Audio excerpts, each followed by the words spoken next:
Bonjour, si je ne vous ai pas déjà salué.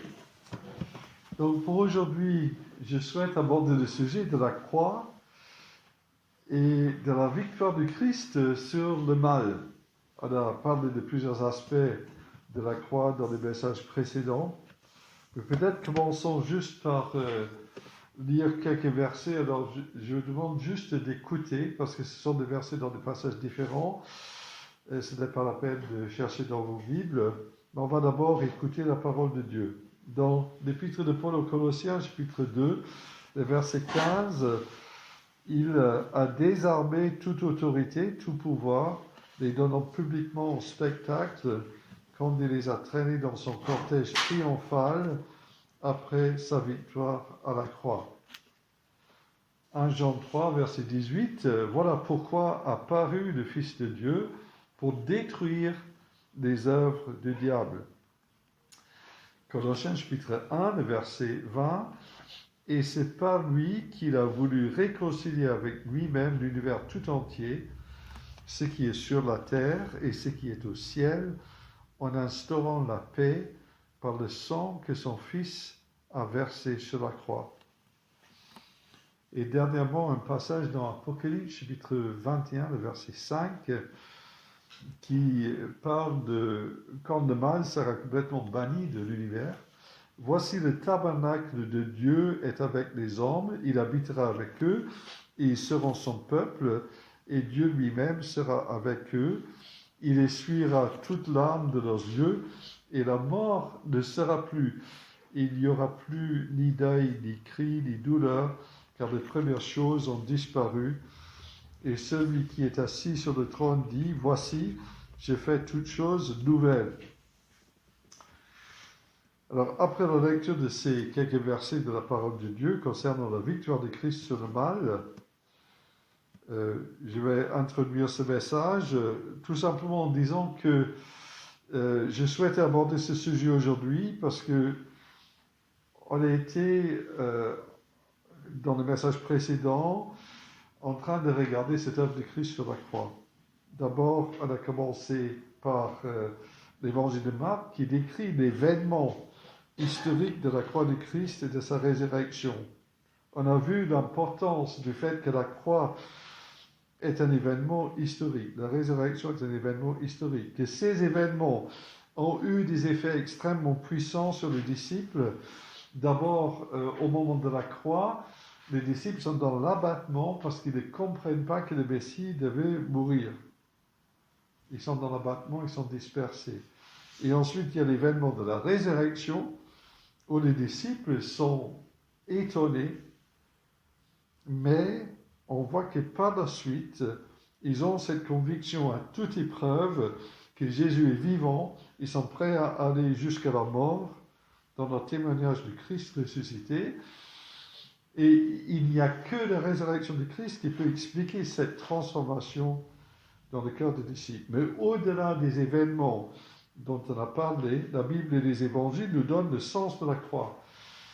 On a vu que à la croix, Jésus était bien cet agneau pascal qui a donné sa vie en sacrifice pour le péché une fois pour toutes. Il s'est fait pécher pour nous. On a vu que Jésus a été déclaré Fils de Dieu par sa résurrection d'entre les morts. On a vu que par la résurrection du Christ, nous sommes justifiés. Cela veut dire que Dieu a accepté son sacrifice pour nous et nous regarde juste comme si nous n'avions pas péché, ce qui est formidable.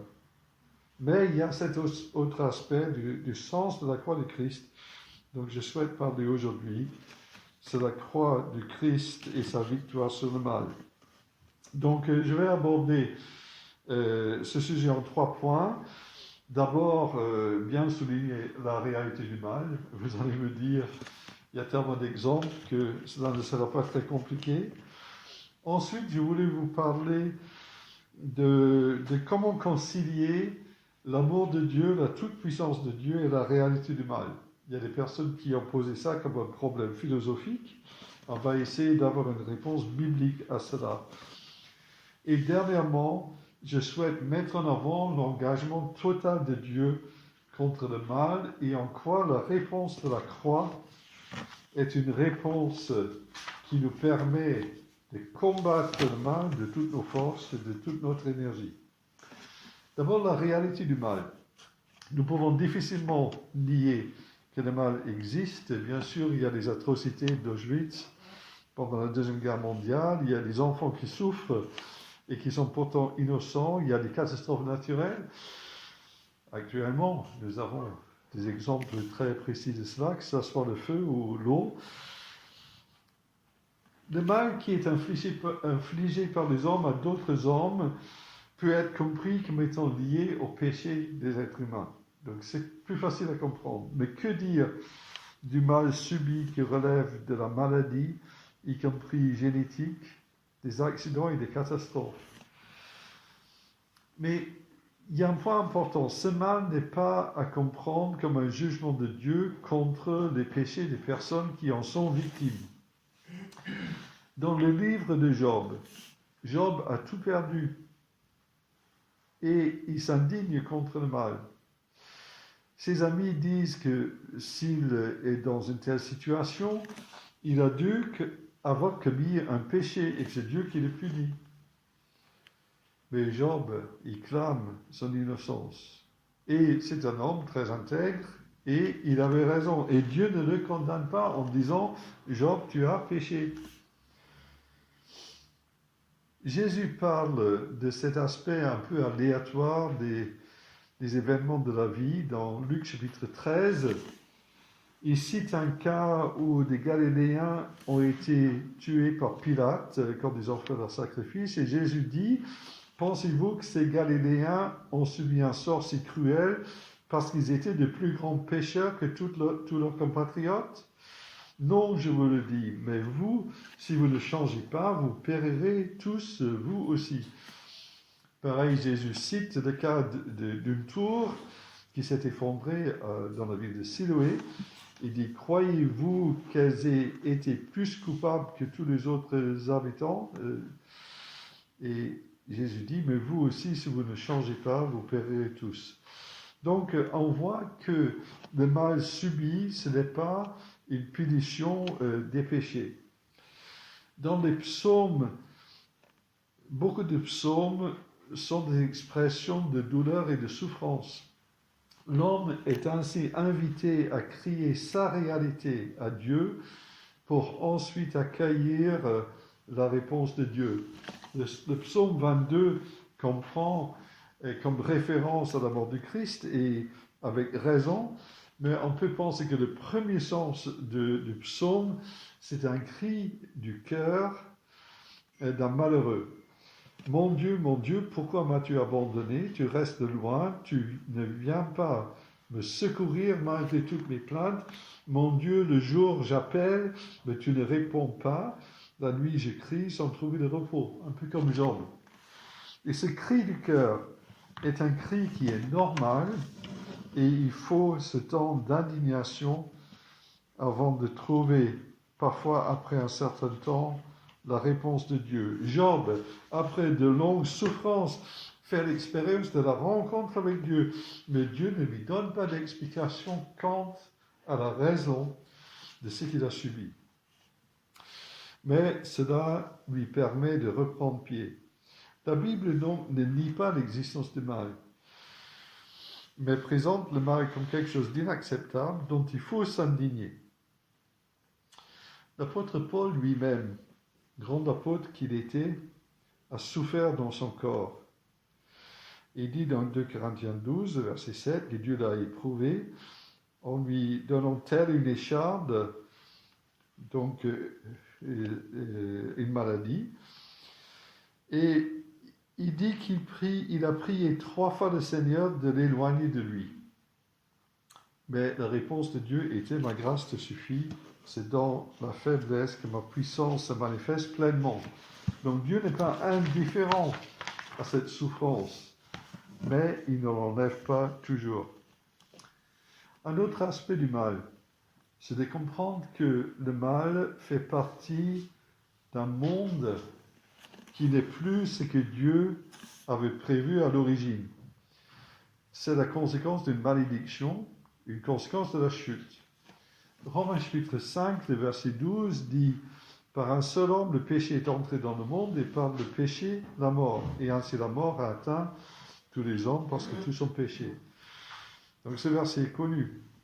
Mais Romains chapitre 8 va plus loin en disant que la création a été soumise au pouvoir de la vanité à cause de celui qui l'y a soumise. Donc celui qui a soumis la création à la vanité, c'est bien Dieu.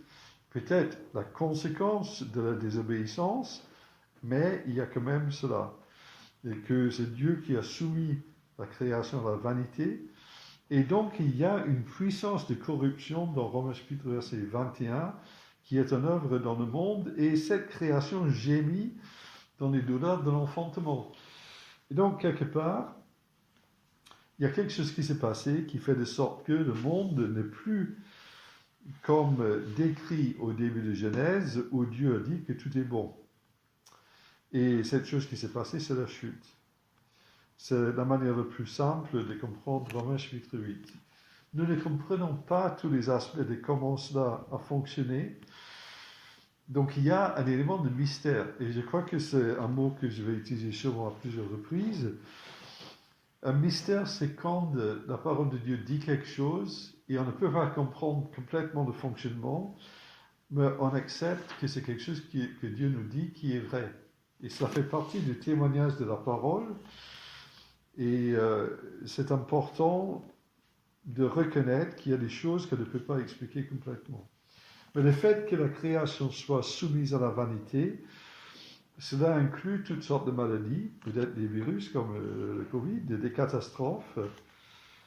Et c'est pour ça que Jésus, quand il fait des miracles, ces miracles sont annonciateurs du royaume qui vient, où le peuple de Dieu ne sera pas soumis à cette vanité. Le fait que Jésus ressuscite des morts, il y a plusieurs cas, et qu'il guérisse les malades, bien sûr, les personnes allaient, malheureusement, parce qu'ils sont des êtres humains, mourir quand même. Mais c'est un annonciateur de la volonté de Dieu d'amener l'être humain vers ce règne où le mal n'existe pas. Alors, concernant l'origine du mal, je ne vais pas partager tout ce que j'ai écrit ici parce que mon message serait trop long. Mais je vais donner les notes de mon message à Ilan en PDF, donc avec l'audio du message. Le PDF vous permettra, si vous voulez, reprendre et étudier les points. Mais l'origine du mal, c'est un sujet, entre guillemets, à la fois simple, mais où on n'a pas toutes les explications. On sait que Satan était au Jardin d'Éden avant la chute. Mais on sait que Satan est également créé par Dieu et qu'il a péché par orgueil. À un certain moment, il a dit « Je monterai au ciel, j'élèverai mon trône bien au-dessus des étoiles divines » dans Ésaïe 11, 13. Dans Ézéchiel 18, qui parle du roi de Tyr, on peut penser que ça parle de Satan, c'est écrit « Tu étais en Éden, dans le jardin de Dieu ». Et dans le verset 15, « Jusqu'à ce que le mal soit trouvé en toi ». Luc chapitre 10 dit « Je voyais Satan tomber du ciel comme l'éclair ». Et on sait dans Jude 6 que les anges ont abandonné leur demeure au lieu de conserver leur rang. Se pose une question ici, et que beaucoup de personnes posent, des amis non-croyants, ça peut arriver. Si Dieu savait que Satan allait pécher, pourquoi lui a-t-il donné la liberté? La même question est posée pour l'homme. Si Dieu savait qu'Adam et Ève allaient pécher, pourquoi Dieu a-t-il donné la liberté aux êtres humains? Alors parfois, il y a des personnes qui essaient d'expliquer cela en disant que la liberté était nécessaire pour que l'amour et, pour que les personnes adhèrent librement à Dieu. Mais je pense quand même que c'est une réduction de la pensée biblique et qu'on ne peut pas dire que Dieu restreint quelque part sa toute-puissance au nom de cette liberté qu'il aura accordée. Donc il reste un mystère quant à l'origine du mal et comment Satan d'abord il a chuté et ensuite l'homme il a été séduit par Satan. Toujours est-il, la Bible enseigne la souveraineté de Dieu et la responsabilité de l'homme. Tous les deux sont clairement enseignés. Il faut tenir aux deux choses. Nous verrons cela par la suite. Mais même si Dieu considère que l'homme est responsable pour sa désobéissance, Dieu a sans cesse œuvré pour mettre en route son plan de salut par tout ce qu'il a révélé dans l'Ancien Testament et en envoyant son Fils unique s'incarner pour sauver le monde. L'essentiel est de noter que même si l'univers n'est plus ce que Dieu avait voulu à l'origine, suite à la chute, Dieu a tout mis en œuvre pour sauver l'homme. Donc j'arrive à un point concernant l'équilibre entre ces trois vérités, la réalité du mal, l'amour de Dieu et la toute-puissance. Il y a des personnes qui disent que soit Dieu est tout-puissant, il ne nous aime pas, ou il nous aime, il n'est pas tout-puissant, ou s'il est, comme disent les chrétiens, il est amour et tout-puissant, pourquoi le mal et la souffrance? Cette question n'est pas nouvelle, c'est une question que Voltaire a abordée, mais cela remonte jusqu'à Épicure. Et c'est une question qui peut nous être posée par des amis non chrétiens. Je vous recommande l'excellent livre de Louis Schweitzer, « Si Dieu existe, pourquoi le mal ?», où il aborde cette question en profondeur. Mais il y a quelques problèmes avec cette manière de raisonner. C'est que d'abord, quand on dit comment est-ce qu'on peut concilier ces trois choses, on est presque en train de dire qu'il faut faire le choix. C'est un raisonnement de l'esprit humain qui se met au-dessus du problème et qui croit que c'est une sorte de formule mathématique. Mais il faut bien admettre que Dieu reste Dieu, que Dieu nous dépasse, que nos idées de ce que Dieu doit faire avec sa toute-puissance et comment il doit agir sont peut-être fausses. Et je vais vraiment marteler juste un texte. Un texte, je vais essayer d'être plus simple que dans le premier message. Job chapitre 42, les versets 2 à 6. Dans Job 42, le verset 2, Job il dit, « Je sais que tu peux tout. Dieu est tout-puissant. » Il dit, « Et que rien ne peut faire obstacle à tes projets. » Mais ensuite il dit, jusqu'à présent, dans le verset 5, « Jusqu'à présent, j'avais seulement entendu parler de toi, mais maintenant mes yeux t'ont vu. » Job a rencontré Dieu. Je crois qu'il a rencontré aussi dans l'amour de Dieu.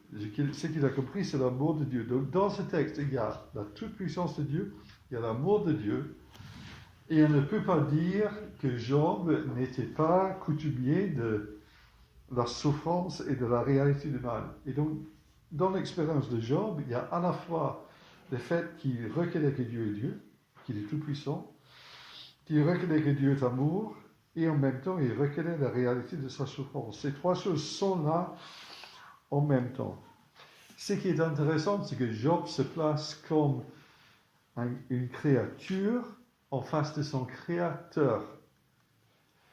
Et justement, s'il se répand de quelque chose, ce n'est pas d'un péché quelconque, mais tout simplement du fait qu'il n'a pas laissé Dieu être Dieu. Il dit dans le verset 6, « Aussi je me condamne, je regrette mon attitude en m'humiliant sur la poussière et sur la cendre. » Job est l'exemple même de celui qui connaît la réalité du mal, la toute-puissance de Dieu et son amour. Donc, juste pour dire, avec cette... donc, il faut qu'on fasse attention de rendre la valeur au texte biblique. Le texte biblique montre pleinement l'amour de Dieu. Jean 3,16, Dieu a tant aimé le monde qu'il a donné son Fils unique. En même temps, la parole de Dieu montre la toute-puissance de Dieu, mais aussi la toute-puissance de Jésus-Christ. C'est intéressant, nous avons vu ça dans Marc. Quand Jésus calme la tempête, quand Jésus pardonne les péchés, c'est pour montrer qu'il est tout-puissant, qu'il est réellement Dieu. Et en même temps, l'Évangile nous montre clairement que Dieu s'attaque au problème du péché.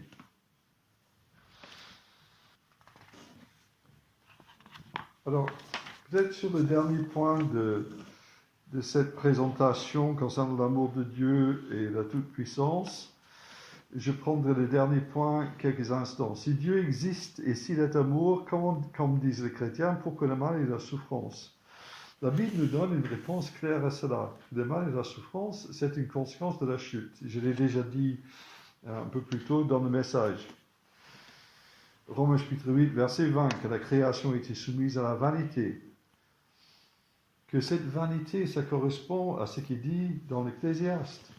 L'être humain, il construit, il acquiert des richesses, et après il meurt, et cela devient les biens de quelqu'un d'autre. On peut dire que c'est une futilité, c'est une vanité.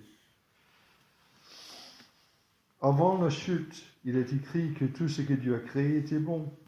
L'homme et la femme vivaient dans la présence de Dieu.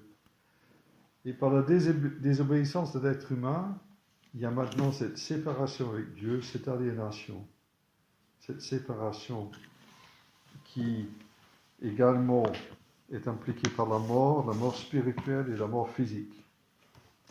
Donc, est-ce qu'on doit faire des choix entre la toute-puissance de Dieu, l'amour et la réalité du mal? Je dirais non. En revanche, il faut comprendre de manière claire que le projet de Dieu et son plan de salut prend en charge le sujet du mal aussi bien que le sujet du péché. Dieu engage sa toute-puissance et son amour contre le mal. Et c'est là où on voit la réponse de la croix. Louis Schweitzer dit « Comment ne pas voir que cette question du péché et du mal a tellement intéressé Dieu, a tellement passionné Dieu, qu'il est venu dans notre réalité pour assumer jusque dans sa chair les conséquences du mal pour nous libérer. La grande réponse de Dieu au problème du mal est la croix. 2 Corinthiens 5, le verset 19, Dieu était en Christ réconciliant les hommes avec lui-même, sans tenir compte de leur faute. 1 Jean 3, 18, voilà pourquoi apparut le Fils de Dieu pour détruire les œuvres du diable. Colossiens 2, le Christ a désarmé toute autorité, tout pouvoir. Louis Schweitzer dit également, lorsque nous parlons de Dieu et du mal, n'oublions jamais que Jésus, Dieu fait homme, a été crucifié. Il a connu la persécution, l'injustice, la torture, la mise à mort. Et on voudrait qu'il fût étranger, indifférent au mal, trop loin dans les cieux pour en avoir conscience et pour en tenir compte. Parce que les gens disent ça, ils disent, mais Dieu, il est où? Il ne regarde pas, il ne voit pas. Et nous, on est en train de dire par l'Évangile, mais oui, Dieu, il était tellement motivé par ce qui se passe sur terre qu'il a envoyé son Fils qui a vécu le mal pour nous libérer. Dieu n'est pas indifférent. La croix, c'est la démonstration que Dieu n'est pas indifférent.